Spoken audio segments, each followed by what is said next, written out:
Did you know that Portuguese adventurers secretly discovered and mapped Australia 250 years before Captain Cook? It's a version of history that's generated much media attention in Portugal. Canberra journalist and now author Peter Trickett claims to have the evidence, and he's written a book to prove it. He spoke with Melissa Polomini.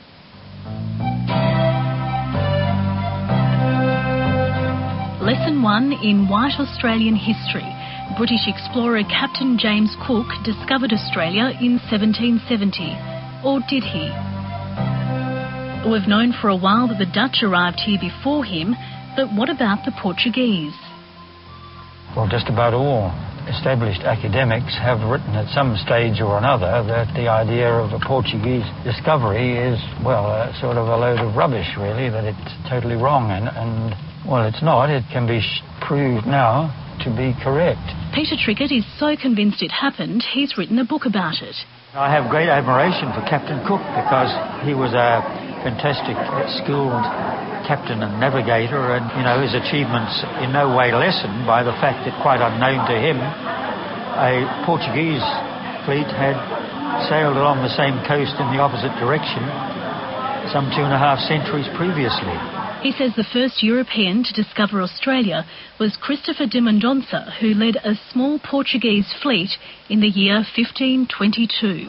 These were quite amazing feats at their time, that ships of that era could navigate so far on an extremely difficult, perilous voyage. I mean, when, as is clear from the maps, they were right down on the south coast of Australia, you know, in the vicinity of Kangaroo Island and present-day Adelaide, it was a bit akin to the first astronauts on the moon.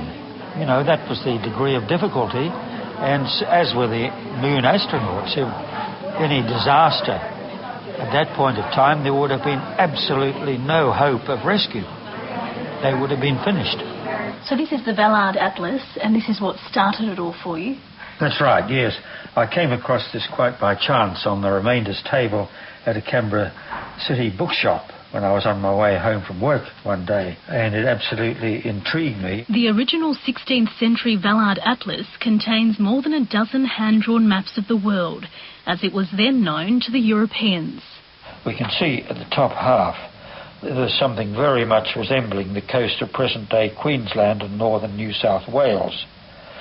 And we might just stop for a moment and look. There, indisputably, is Fraser Island. You can't really deny that at all. It's when we come to this strange feature here, which I call the Great Eastern Promontory, that we really run into some problems. Suddenly it veers off 1,000 kilometres approximately to the east and then comes back again. So how do you explain that? Well, my theory was based on the way it's known that the Portuguese drew their seaboard charts on animal hide skins called portolans, and these were stretched on a drum in a square, but clearly they were, being goat skin or sheepskin squares, they were of limited size. So we can be quite sure there were at least 3, maybe 4 portolans were put together by the French, who ultimately compiled these maps. But my theory was that here, at this point, the 2 portolans were joined. This is the southernmost one, and they were joined wrongly. We rotated the bottom section, the southern portolan, through 90 degrees on computer, and this was the result. Now, I think one can see straight away the resemblance, the clear resemblance to the shape of eastern and southeastern Australia. And when we then came to look at the names on the map and the geographical features that came into focus when we did this, it became absolutely clear that the theory was correct. Peter Trickett publicou livro em que... Peter Trickett hasn't had trouble persuading the Portuguese to believe him. He's been the star of local television there. On these maps we also have well over 100 place names. His mission now to convince wary Australians. The feedback I've had from readers has been very positive and very encouraging, and some have even given me some possible new leads on interesting aspects which might relate to the voyage. But the academics haven't been as impressed, have they? Well, I haven't heard anything actually from any academics since the book was published.